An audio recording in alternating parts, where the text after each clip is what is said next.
Good morning. It is just Pastor Bryan here with your midweek update. We're actually going to bring Crystal in on a video next to me here so we can talk to her. But for now, there's just a couple things I wanted to get to that I thought would be helpful. The sermon series is changing. CJ preached last week, did a splendid job. And so I just want to give you an update on what the sermon series is going to look like. For those of you who have been with us for a while now, you know that we are going through a series in Matthew. We're covering the entire book of Matthew, but there's 5 primary discourses in the book of Matthew where Jesus just teaches.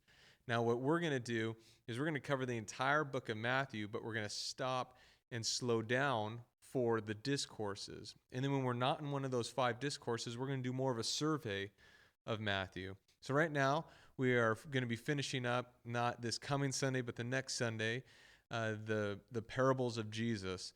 And then we'll be into one of the interdiscourse areas of the text and going a little bit faster. And then we'll be slowing down again. So we will be going through 14, 15, 16, and 17 after we're done with this parable part. And that will take us to the end of July. And then the end of July, we'll be starting the church discourse. So basically 2 weeks from now, we will be ending the parables of Jesus and getting out of chapter 13.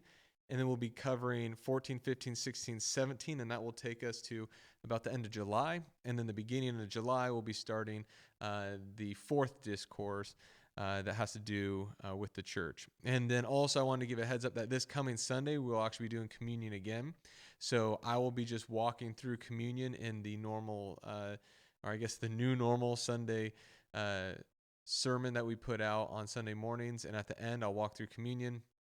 So if you could have the bread and the wine or the juice ready to do that with your family there, or just yourself, that would be great to kind of do an interesting hybrid of this communion together. So be ready for that. That's kind of the sermon stuff. So now what I'd like to do is I'm going to bring Crystal in on a video next to me, and we're going to start off with a couple questions. And then the primary question is, what does children's ministry look like right now, so that we can get update on that. So let me see if I can do this correctly.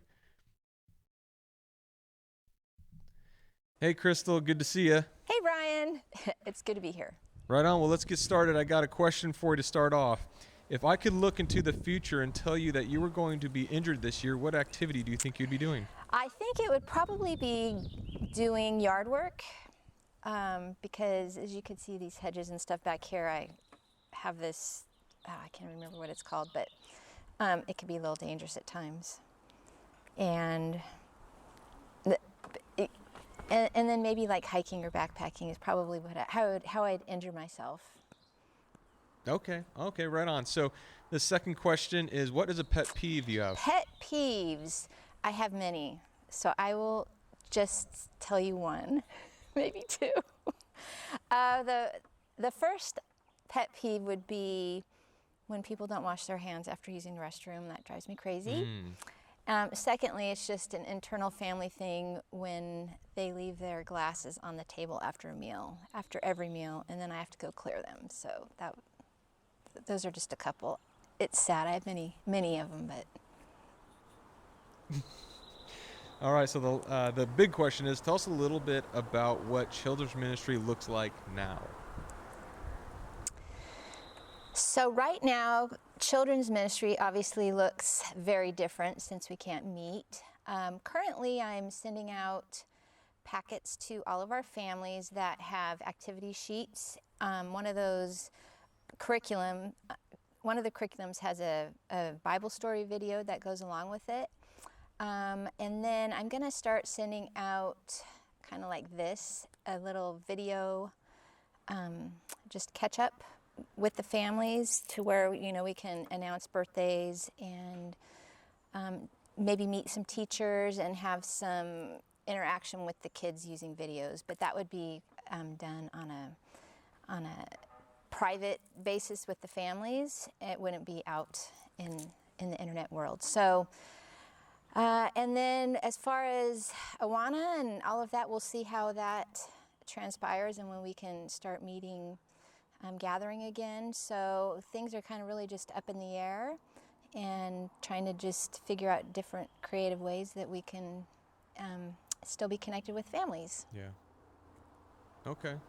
Well, right on. Crystal, thanks for doing this, going out there and filming this. We're glad you're here. You did a great job, and we'll see you later. All right, thank you. All right. Perfect. Okay, well, there you have it from Crystal, a little update for you via her backyard. So if you have any other questions regarding the children's ministry stuff, you can give the church a call. And if we don't answer, leave a message, or you can get her at her email there. So with that, I just wanted to end talking about one more thing, and that is CJ preached this last week. So hopefully you were able to catch that. If not, go back. Watch that sermon. It is posted on YouTube and Facebook. He smashed it out of the park. Did a great job talking about one of the parables at the end of chapter 13. And then lastly, if any of you enjoy a publication called The Daily Bread, I called them and got them to send us some more. And so we have the new Daily Bread. Just let us know, or if you know somebody that wants one, let me know. I'll give them to you. You could give them out. We want to get those out to people. Especially in a time like this, it'd be nice for them to have that, I'm sure. So with that, hey, quick update. Thanks for tuning in here, and we'll see you around, all right? Bye.